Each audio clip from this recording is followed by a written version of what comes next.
안녕하세요. 옛 이야기집입니다. 오늘도 재미있는 이야기 들으러 와주셔서 고맙습니다. 오늘 하루도 행복 가득한 하루 되시기를 바라며 이야기 바로 시작합니다.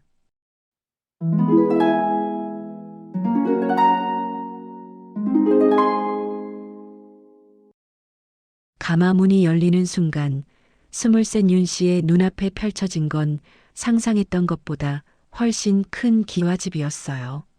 아니, 기와집이라고 부르기엔 너무 컸죠. 행랑채만 해도 친정집 전체보다 넓어 보였습니다. 붉은 치마 위로 떨어지는 댕기가 봄바람에 흔들렸어요. 가마꾼들이 가마를 내려놓는 둔탁한 소리가 들렸고 윤 씨는 떨리는 손으로 가마 밖으로 발을 내디뎠습니다. 윤 씨의 친정도 양반이었어요. 하지만 아버지가 술과 도박으로 가산을 탕진하며 몰락한 집안이었죠. 퇴색시 납시오! 문지기의 우렁찬 목소리가 너른 사랑채 마당을 울렸어요. 그 소리에 대문 안쪽에서 사람들이 우르르 쏟아져 나왔죠. 10명도 넘어 보이는 사람들. 윤 씨는 황급히 고개를 숙였습니다. 비단 치마가 바닥에 스치는 소리만 들렸어요. 심장이 터질 듯 뛰었죠. 이 많은 사람들이 다 한 집에 사는 건가? 친정에선 아버지와 어머니, 윤 씨, 그리고 윤 씨의 동생, 넷뿐이었습니다. 가난했지만 조용했어요. 하지만 지금 이곳은 달랐죠. 발소리만 해도 서너 가지가 동시에 들렸습니다. 무거운 남자들의 발소리, 종종거리는 아낙네들의 발소리, 그리고 어디선가 아이들 뛰노는 소리까지. 어서 절이나 올리거라. 차갑고 날카로운 목소리였어요. 윤 씨는 고개를 들었습니다. 시어머니였죠. 머리에 가채를 올리고 골룡포 색깔만큼이나 짙은 남색. 치마 저고리를 입은 그 여인은 윤 씨를 내려다보고 있었어요. 눈빛이 차가웠습니다. 윤 씨는 떨리는 무릎을 꿇고 큰 절을 올렸어요. 이마가 차가운 마루에 닿았죠. 아버님, 어머님, 첫 인사 올리옵니다. 일어나거라. 시아버지의 목소리는 위험이 가득했습니다. 윤 씨가 조심스럽게 고개를 들자 흰 수염을 기른 노인이 보였어요. 엄격해 보이는 얼굴이었죠. 이 집안은 5대가 한 지붕 아래 사는 집안이다. 법도가 엄하니 각오하여라. 예, 아버님. 윤 씨의 목소리는 떨렸지만 또렷했어요. 그 순간 옆에서 누군가가 킥킥거리는 소리가 들렸습니다. 신우이였죠. 아이고, 새색시 참 곱네. 그런데 저렇게 가냘픈 몸으로 우리 집안 살림을 감당할 수 있을까? 사람들이 웃었어요. 윤 씨는 얼굴이 화끈거렸지만 고개를 숙인 채 아무 말도 하지 못했습니다. 그저 비단 치마 위에 놓인 자신의 손만 바라볼 뿐이었죠. 내일부터는 새벽 사경에 일어나야 하느니라. 시어머니의 목소리가 다시 들렸어요. 이 집안의 며느리는 해 뜨기 전에 대청마루를 쓸고 우물에서 물을 길어와야 한다. 알겠느냐? 예, 어머님. 그리고 아침상은 10명 분을 차려야 하니 서두르지 않으면 안 된다. 제사는 한 달에 4번, 명절엔 친척들이 20명도 넘게 오시니 그것도 준비할 줄 알아야 하느니라. 윤 씨의 머릿속이 하얘졌어요. 10명? 제사가 한 달에 4번? 친척이 20명? 대답이 없구나. 아, 아닙니다. 명심하겠나이다. 윤 씨는 황급히 대답했죠. 시어머니는 차가운 눈빛으로 며느리를 한참 내려다보다가 휙 돌아섰습니다. 치마폭이 바람에 펄럭이는 소리가 크게 들렸어요. 안채로 안내해라. 하인이 윤 씨를 이끌었습니다. 좁고 긴 복도를 지나는 동안 윤 씨는 주변을 둘러봤어요. 벽에 걸린 족자들, 마루 위에 놓인 화분들, 모든 게 낯설었죠. 복도 끝에서 남정네들 목소리가 들렸습니다. 형님, 과거 공부는 잘 되십니까? 아직 멀었네. 올해도 또 낙방할 것 같구만. 시동생들이었어요. 윤 씨의 남편도 그 중 하나였겠죠. 하지만 누가 남편인지조차 제대로 보지 못했습니다. 혼례 때 붉은 보자기 너머로 잠깐 본 게 전부였어요. 안채 작은 방에 도착했을 때 윤 씨는 그제야 한숨을 내쉬었습니다. 비단 보따리를 풀어 옷가지를 꺼내는데 손이 계속 떨렸어요. 괜찮아. 잘할 수 있어. 그저 이 집안의 며느리로 잘 살아내면 되는 거야. 윤 씨는 스스로에게 되뇌었죠.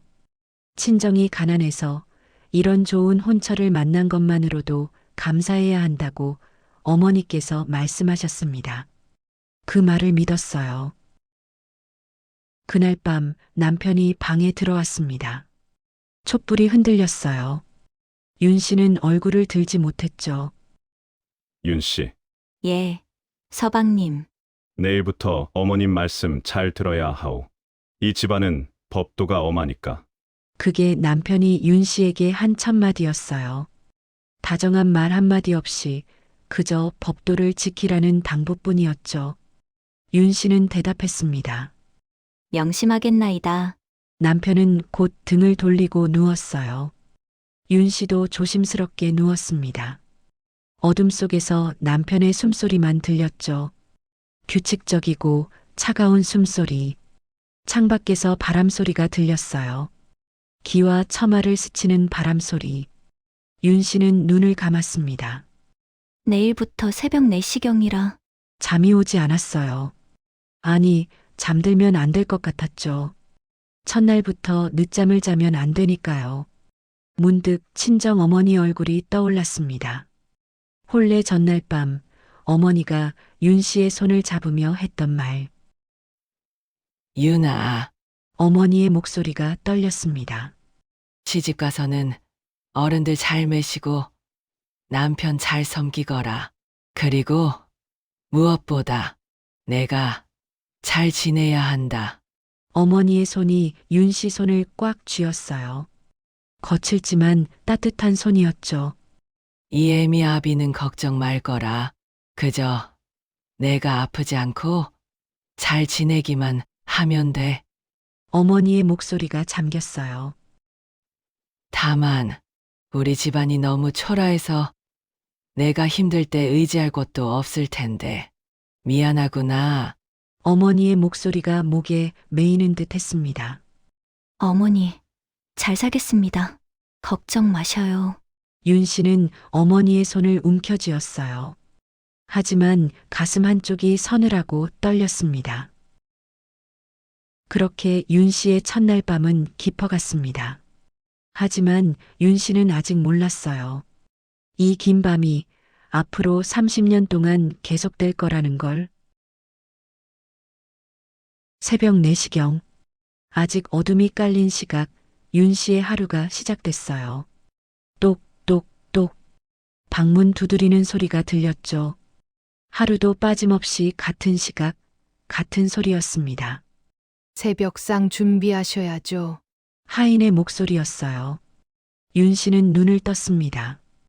어젯밤 자정이 넘어서야 잠들었는데 벌써 일어나야 할 시간이었죠. 몸이 천근만근 무거웠어요. 하지만 일어나야 했습니다. 발을 내디디자 차가운 마루가 발바닥을 스쳤어요. 윤 씨는 재빨리 옷을 여미고 머리를 빗었습니다. 거울도 제대로 보지 못한 채 부엌으로 향했죠. 부엌에 도착하니 아직 불도 지펴지지 않은 아궁이가 보였어요. 윤 씨는 무릎을 꿇고 앉아 부싯돌을 쳤습니다. 딱, 딱, 딱. 불꽃이 튀었죠. 손가락에 물집이 잡혀 있었어요. 어제도 그제도 부싯돌을 치다가 생긴 상처들이었습니다. 후, 입김을 불어넣자 불씨가 살아났어요. 장작을 넣고 솥에 물을 올렸습니다. 쌀을 씻는 물소리가 고요한 새벽을 깼죠. 찰랑 찰랑. 10명분의 밥이었어요. 어머님, 아버님, 시동생 둘과 그 아내들, 시누이가 친정에 오면 시누이와 조카들까지. 그리고 남편과 윤 씨. 상을 여러 개 차려야 했죠. 어른상, 남정네상, 안악네상. 윤 씨의 손이 쉴 새 없이 움직였어요. 물을 썰고, 김치를 담고, 나물을 무치고, 칼질하는 소리만 부엌에 울렸습니다. 며느라, 어머님의 목소리가 들렸어요. 윤 씨는 황급히 손을 닦고 마루로 나갔습니다. 예, 어머님. 오늘은 왜 이렇게 늦느냐? 아침상이 아직도 안 올라왔구나. 죄송합니다, 어머님. 미안하다는 말로 되는 일이 아니다. 앞으로는 더 서둘러라. 예, 명심하겠습니다. 윤 씨는 다시 부엌으로 돌아갔어요. 눈시울이 뜨거웠지만 참았습니다. 눈물을 닦을 시간도 없었죠. 그렇게 한 달이 지나고 석 달이 지났어요. 어느덧 첫 제사날이 다가왔습니다. 고조할아버지 기일이었죠. 제사상을 차리는 건 전적으로 윤 씨의 몫이었어요. 동그랑땡은 20개, 저는 3접시, 탕은 4그릇. 어머님이 옆에서 하나하나 지시했습니다. 윤 씨는 고개를 끄덕이며 받아 적었어요. 아니, 받아 적을 종이도 없었죠. 머릿속으로 외워야 했습니다. 제삿날 밤 윤 씨는 부엌에서 밤을 새웠어요. 고기를 다지고 양념을 하고 기름에 지지는 일.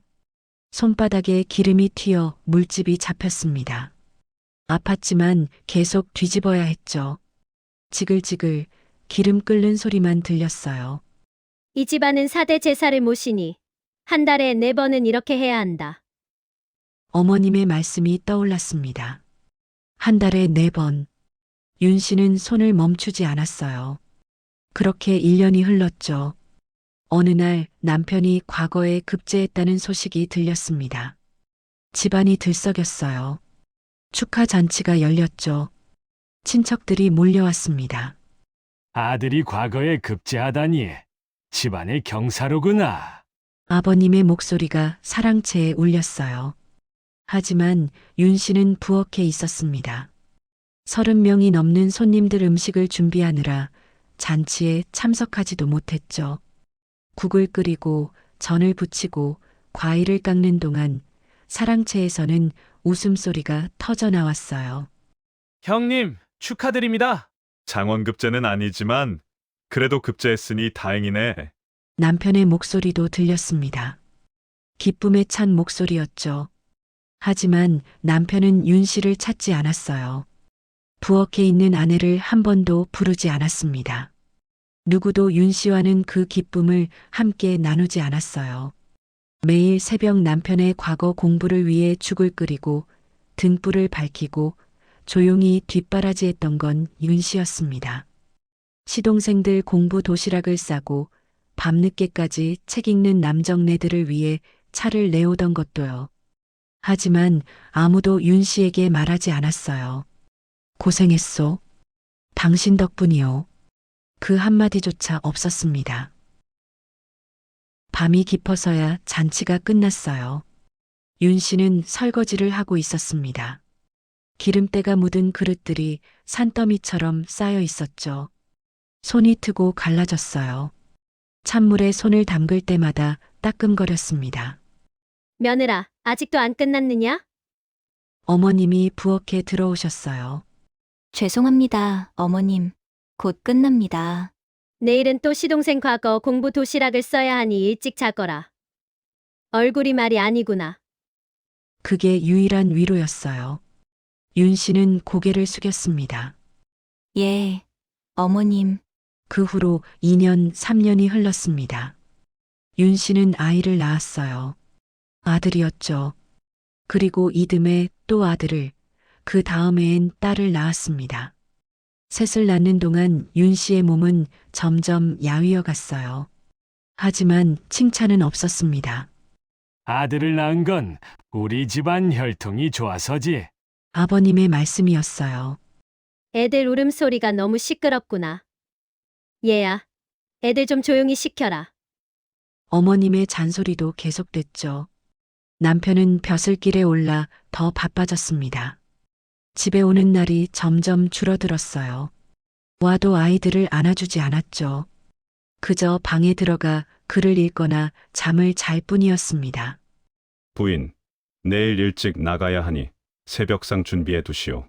그게 남편이 윤 씨에게 하는 말의 전부였어요. 밤이 깊었습니다. 아이 셋을 재우고 설거지를 끝내고 내일 아침상 준비까지 마치니 자정이 넘었어요. 윤 씨는 마루에 주저앉았습니다. 달빛이 마당을 비추고 있었죠. 고요했어요. 너무 고요해서 윤 씨의 숨소리만 들리는 것 같았습니다. 나는 이 집안의 그림자구나. 문득 그런 생각이 들었어요. 있으되 없는 듯 움직이되 소리 없이 누구도 윤 씨를 보지 않았습니다. 그저 밥을 차리고 빨래를 하고 아이를 돌보는 사람. 이름조차 불리지 않는 그저 며느리라고만 불리는 사람. 윤 씨는 떨리는 손으로 치마폭을 꽉 쥐었어요. 하지만 울지 않았습니다. 울 시간도 울 자격도 없는 것 같았죠. 그렇게 윤 씨의 30살이 되었습니다. 결혼한 지 벌써 7년. 윤 씨는 여전히 매일 새벽 4시경에 일어나 10명의 식구를 돌보고 한 달에 4번씩 제사를 지내고 새 아이를 키우며 살았습니다. 그리고 윤 씨는 아직 몰랐습니다. 이 고단한 날들이 앞으로 20년도 더 계속될 거라는 걸. 15해가 흘렀습니다. 윤 씨의 나이 38.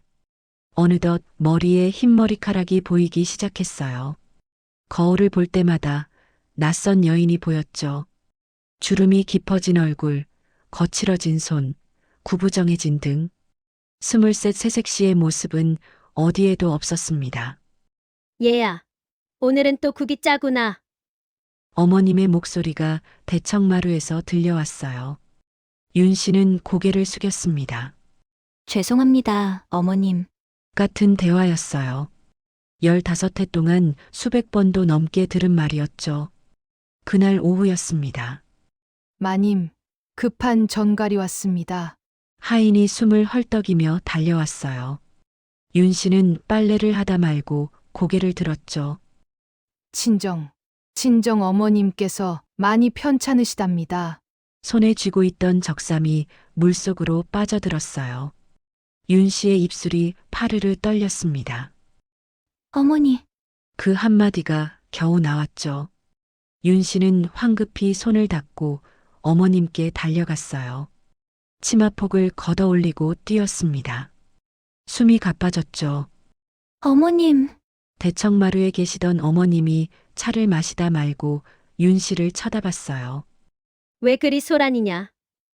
어머님, 친정 어머니께서 위독하시답니다. 윤 씨의 목소리가 떨렸습니다. 어머님은 찻잔을 천천히 내려놓았어요. 그래서? 다녀와도 되겠습니까? 제발 어머니를 뵙고 와야겠습니다. 안 된다. 단칼에 잘라내는 목소리였어요. 윤 씨는 무릎을 꿇었습니다. 마루가 무릎을 쳤죠? 어머님, 제발 부탁드립니다.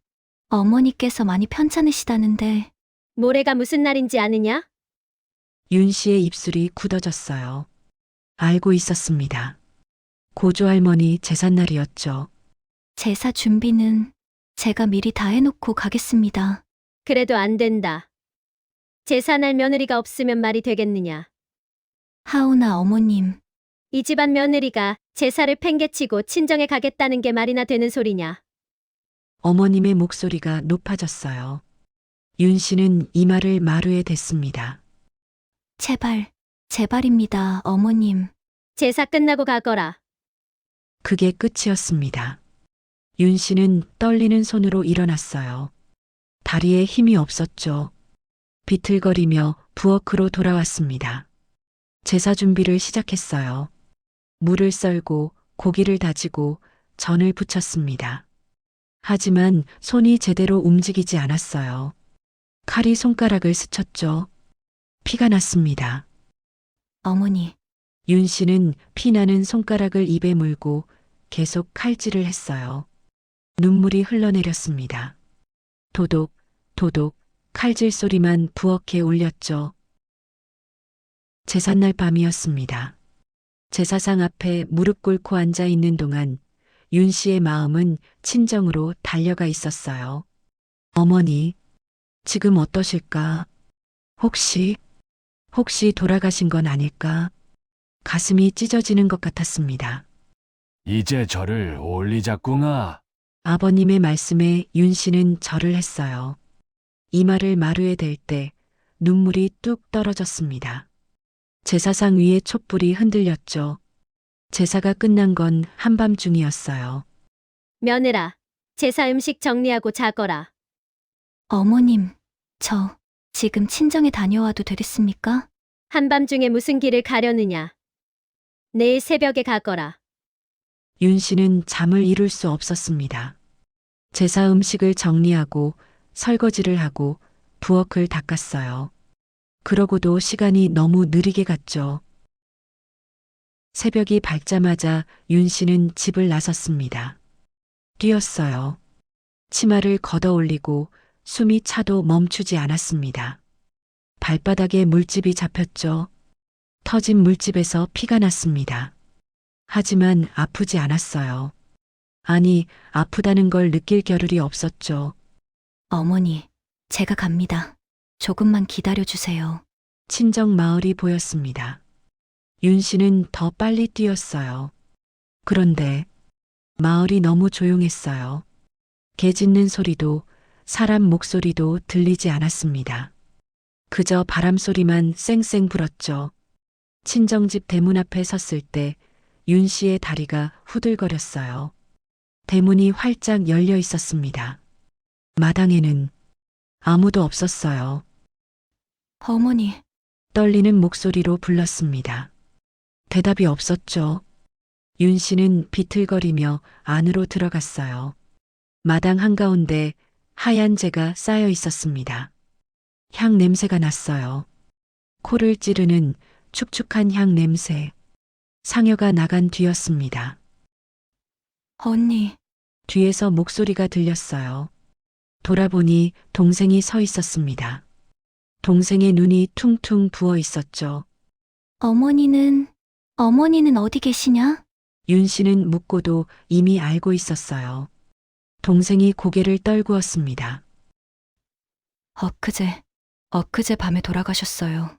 윤 씨의 무릎이 꺾였습니다. 그대로 마당에 주저앉았어요. 입에서 신음이 새어나왔죠. 어머니께서 언니를 찾으셨어요. 동생의 목소리가 떨렸습니다. 마지막까지 유나 하시면서 대문만 보셨어요. 언니가 올 거라고, 우리 윤희가 올 거라고. 그러시다가 동생이 울음을 터뜨렸어요. 윤 씨는 소리를 낼 수 없었습니다. 목이 막혔죠. 그저 주먹으로 가슴을 쳤을 뿐이에요. 한 번, 두 번, 세 번. 방으로 들어갔습니다. 어머니가 누워 계셨던 방이었어요. 이불이 개켜져 있었죠. 손때 묻은 이불. 윤 씨는 그 이불을 껴안았습니다. 어머니 냄새가 났어요. 구수하고 따뜻한 냄새. 어머니, 이제야 목소리가 나왔습니다. 울음이 터져 나왔죠. 죄송합니다. 베개를 움켜쥐었어요. 베개에서 어머니의 머리카락 한 올이 보였습니다. 하얀 머리카락. 윤 씨는 그걸 조심스럽게 집어 올렸어요. 제가 왔습니다, 어머니. 늦었지만 제가 이불에 얼굴을 묻었습니다. 목 놓아 울었죠. 어깨가 들썩였어요. 친정에서 사흘을 보냈습니다. 장례를 치르는 동안 윤 씨는 한마디도 하지 못했어요. 그저 어머니 영정 앞에 앉아 하염없이 눈물만 흘렸죠. 집으로 돌아왔을 때 어머님이 물었습니다. 돌아왔구나. 장례는 잘 치렀느냐? 예, 어머님. 그래. 이제 돌아왔으니 어서 밀린 일을 하거라. 빨래가 쌓여 있구나. 그게 전부였어요. 위로도 안타까움도 없었습니다. 윤 씨는 대답했죠. 예, 어머님. 슬픔을 삼켰습니다. 그리고 부엌으로 향했습니다. 무거운 발걸음이었어요. 이 세상에서 윤 씨 이름을 불러주던 유일한 사람이 떠났습니다. 이제 윤 씨는 진짜로 이름 없는 사람이 된 거죠. 그로부터 10여 년이 더 흘렀습니다. 윤 씨의 나이 51. 남편은 이제 당상관 벼슬에 올라 있었어요. 아이들 셋은 모두 장성하여 큰아들은 과거에 급제했고 둘째와 딸도 혼처를 알아보는 나이가 됐죠. 그렇게 평온한 듯 보이던 어느 봄날이었습니다. 큰일 났어! 큰일 났어! 대문을 박차고 들어오는 소리가 들렸어요. 윤 씨는 장독대에서 된장을 뜨고 있다가 고개를 들었습니다. 시동생이었죠. 얼굴이 새하얗게 질려 있었어요. 형님께서 역모에 연루되셨다는 소문이! 손에 쥐고 있던 바가지가 떨어졌습니다. 철컥. 된장이 마당에 쏟아졌어요. 뭐라고 하셨소? 사헌부에서 형님을 국문하겠다고 합니다. 순식간에 집안이 발칵 뒤집혔어요. 아버님이 사랑채에서 나오셨죠.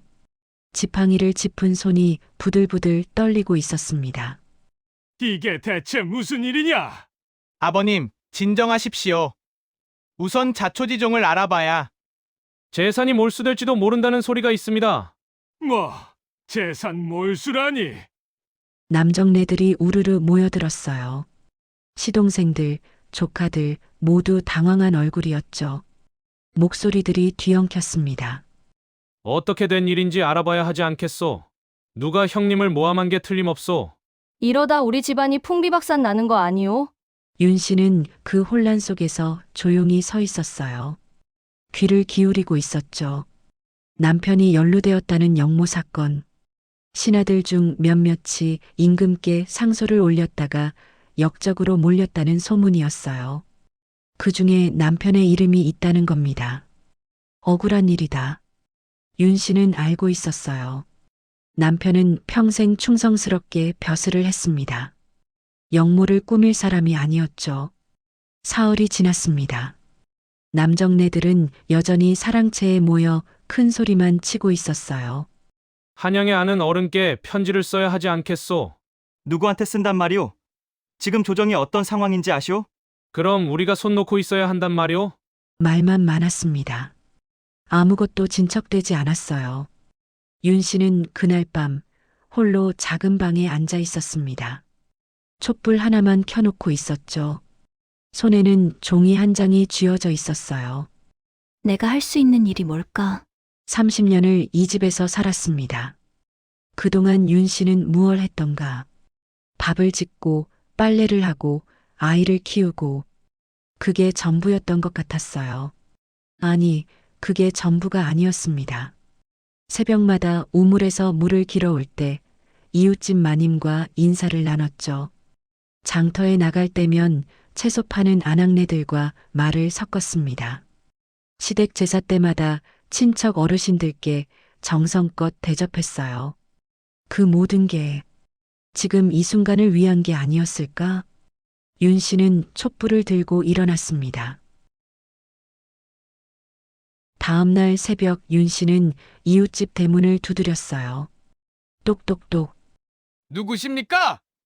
저 건너댁 윤 씨입니다. 이웃집 하인이 문을 열어줬어요. 이웃집 마님이 놀란 얼굴로 윤 씨를 맞았습니다. 아니, 이 이른 시각에 무슨 일이십니까? 윤 씨는 무릎을 꿇었어요. 마님, 부탁이 있습니다. 그렇게 시작되었습니다. 윤 씨는 하루에 10집도 넘게 찾아다녔어요. 평소 알고 지내던 양반가 마님들, 장터에서 만났던 아낙네들, 시댁 제사 때 왔던 친척들. 저희 남편이 억울한 일을 당했습니다. 부디 함께 호소해 주시겠습니까? 연명의 뜻을 보태 주시겠습니까?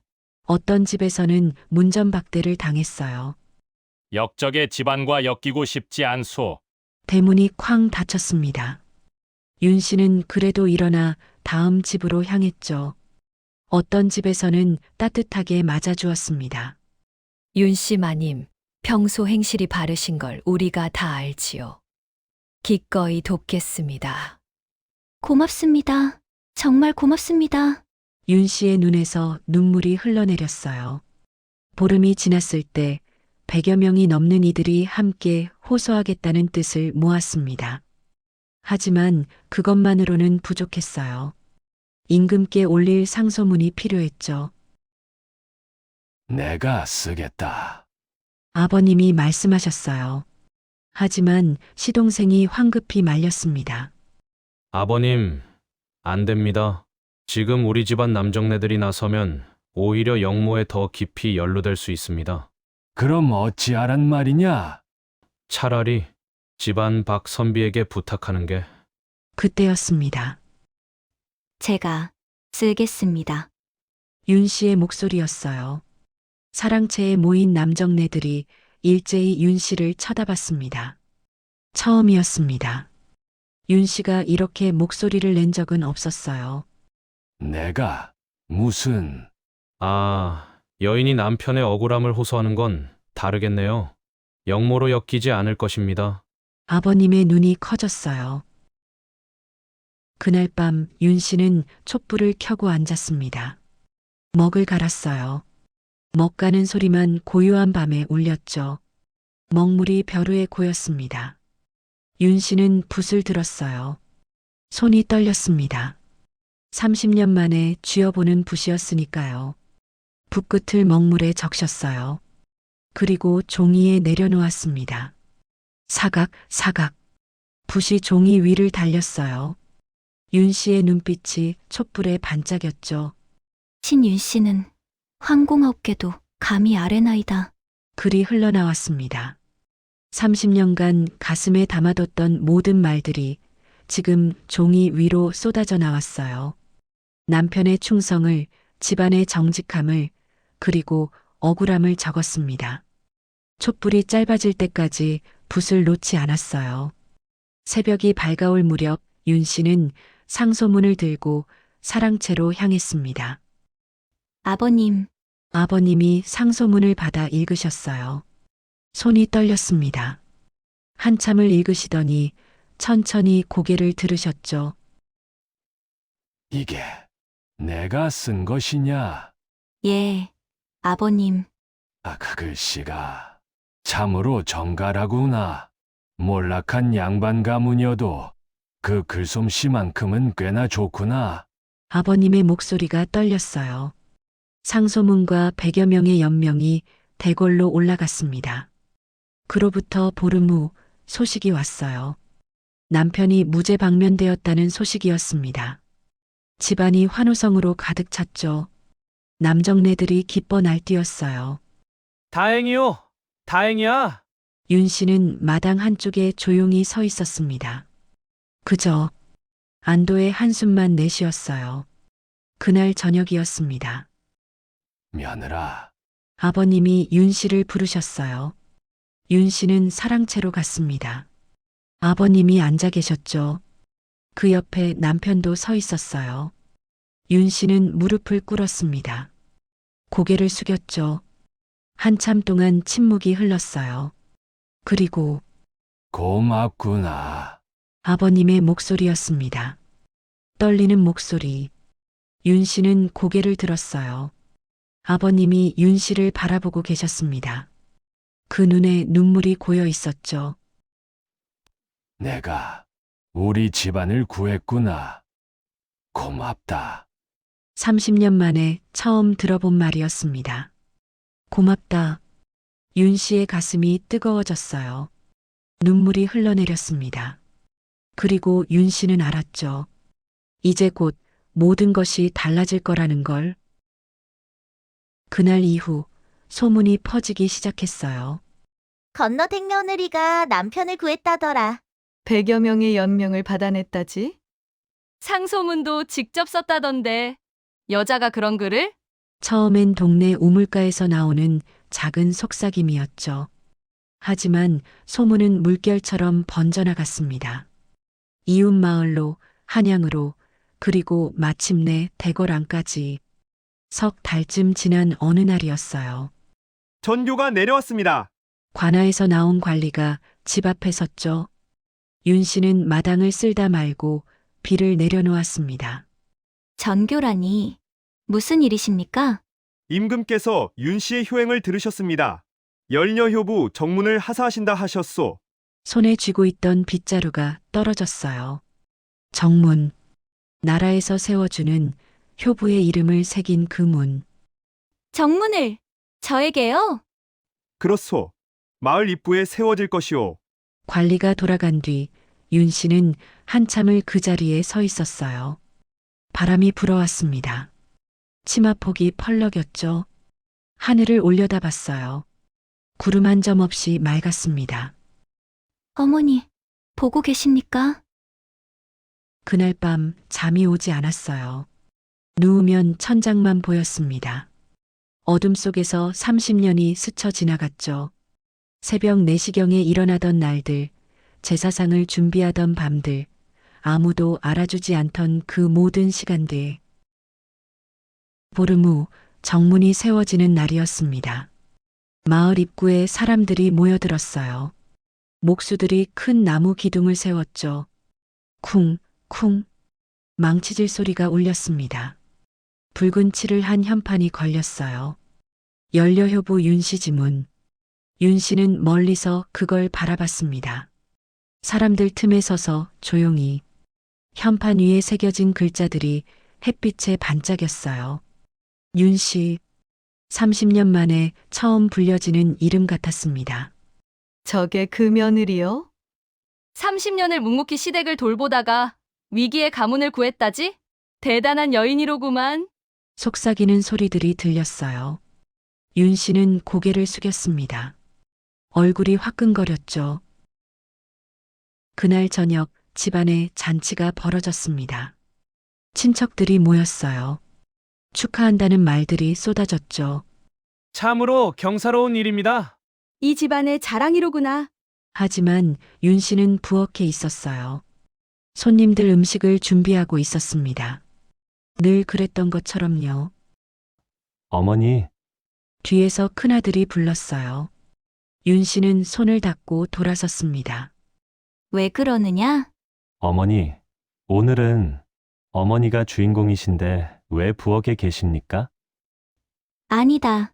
손님들이 많으니 음식을. 하인들에게 시키겠습니다. 큰아들이 밖으로 나가 하인들을 불렀어요.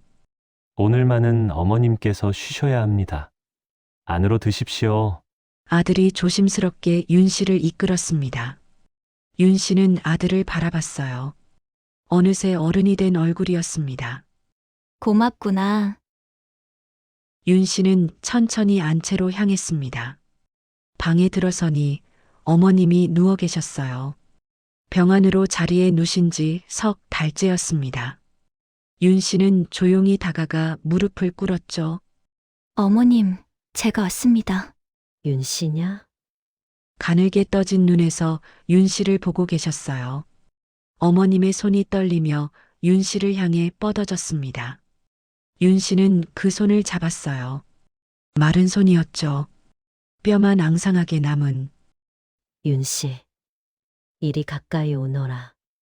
윤 씨는 더 가까이 다가갔습니다. 어머님의 입술이 떨렸어요. 내가 예, 어머님. 내가 너를 몰라보았구나. 윤 씨의 눈시울이 뜨거워졌습니다. 30년을 너에게 너무 매몰차게 굴었구나. 미안하다. 정말 미안하구나. 어머님의 눈에서 눈물이 고였습니다. 아닙니다, 어머님. 그저 제가 해야 할 일을 했을 뿐입니다. 아니다. 너는 이 집안의 기둥이었다. 그걸 이제야 알았구나. 윤 씨는 어머님의 손을 꽉 쥐었습니다. 고맙다, 윤 씨. 정말 고맙구나. 그리고 나로 인해 내 친정 어머니가 위독하셨을 때 가보지 못한 것. 그게 얼마나 내 가슴에 한이 되었을지 이제야 알겠구나. 미안하다. 어머님의 눈에서 눈물이 흘러내렸어요. 주름진 뺨을 타고 베개에 떨어졌죠. 윤 씨는 어머님의 손을 더욱 꽉 쥐었어요. 윤 씨의 눈에서도 눈물이 흘러내렸습니다. 어머님, 용서해다오, 윤 씨. 이 늙은이를 용서해다오.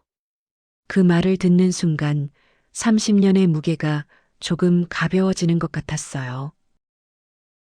밤이 깊었습니다. 손님들이 모두 돌아가고 집안이 고요해졌죠. 윤 씨는 마루에 앉아 있었어요. 달이 떠 있었습니다. 부인, 남편의 목소리였어요. 돌아보니 남편이 서 있었습니다. 아직 안 주무십니까? 남편은 윤 씨 옆에 앉았어요. 한참 동안 아무 말도 없었죠. 그저 달만 바라보고 있었습니다. 부인, 예, 미안하오. 윤 씨는 남편을 쳐다봤어요. 남편이 고개를 숙이고 있었습니다. 30년을 당신에게 너무 소홀했소. 당신이 얼마나 힘들었는지, 얼마나 외로웠는지 나는 알지 못했소. 괜찮습니다. 아니요, 괜찮지 않소. 남편의 목소리가 떨렸어요. 당신이 이 집안을 지켜왔소. 나는 그저 벼슬길만 바라보고 있었을 뿐이요. 윤 씨는 남편의 손을 보았어요. 주름이 진 손, 이제 늙은 남자의 손이었죠. 이제라도 당신 곁에 있겠소. 늦었지만 윤 씨는 미소 지었습니다. 30년 만에 처음 짓는 진짜 미소였어요. 고맙습니다. 다음 날 아침 윤 씨는 마을 입구로 향했습니다. 정문이 서 있었어요. 붉은 칠이 햇살에 빛났죠. 윤 씨는 그 앞에 섰습니다. 연려효부 윤씨 지문. 손으로 그 글자를 따라가 봤어요. 차가운 나무 촉감이 손끝에 느껴졌습니다. 윤 씨는 하늘을 올려다봤습니다. 구름 한 점 없이 맑은 하늘이었어요. 어머니, 보고 계십니까? 가슴속으로 조용히 불렀습니다. 제 이름이 이렇게 새겨졌습니다. 어머니를 지켜드리지도 못한 이 불효녀. 그래도 어머니께서 바라시던 대로 살려고 애썼습니다. 눈물이 흘러내렸어요. 하지만 이번엔 슬픈 눈물만은 아니었습니다. 이제 편히 쉬십시오. 어머니, 딸은 이제 괜찮습니다. 바람이 불어왔어요. 윤 씨의 머리카락이 날렸습니다.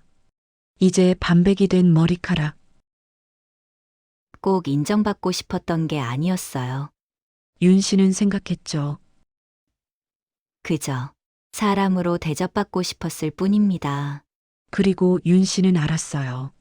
30년은 길었지만 헛되지 않았다는 걸. 고통스러웠지만 의미 없지 않았다는 걸. 무엇보다 이제야 나의 이름이 불려진다는 걸. 윤 씨는 정문을 한 번 더 올려다봤습니다. 그리고 천천히 발길을 돌렸어요. 집으로 돌아가는 길이었죠. 하지만 이제 그 길은 조금 다르게 느껴졌습니다. 30년 전 처음 가마에서 내려 걸었던 그 길과는. 오늘의 이야기는 여기서 끝이 납니다. 윤 씨는 30년을 그림자처럼 살았어요. 시댁 식구들은 그녀를 하찮게 여겼죠. 몰락한 집안 출신이라고, 그저 며느리 역할만 하면 되는 사람이라고 생각했습니다. 하지만 윤 씨도 존중받을 권리가 있는 귀한 사람이었어요. 매일 새벽 4시경에 일어나 10명의 식구를 돌보고 한 달에 4번씩 제사를 준비하고 세 자녀를 훌륭하게 키워낸 것. 그 모든 것이 얼마나 위대한 일이었는지 시댁 식구들은 위기가 닥쳐서야 깨달았습니다. 30년을 묵묵히 시댁을 위해 살아온 그 헌신이 결국 가문을 구했으니까요. 때로는 우리의 노력이 당장 빛을 보지 못할 수도 있어요. 아무도 알아주지 않는 것 같고 혼자만 힘든 것 같을 수도 있죠. 하지만 묵묵히 걸어온 그 모든 발걸음은 언젠가 반드시 빛을 발하게 되어 있습니다. 윤 씨의 가족들이 마침내 윤 씨의 귀중함을 알아본 것처럼요. 그리고 윤 씨의 이름이 마을 입구 정문에 새겨진 것처럼요. 우리 모두는 존중받을 권리가 있는 귀한 사람입니다. 그리고 여러분이 묵묵히 걸어온 그 시간들은 결코 헛되지 않을 거예요. 이 이야기가 여러분 마음을 울렸다면 구독과 좋아요 부탁드립니다. 긴 이야기 들어주셔서 고맙습니다.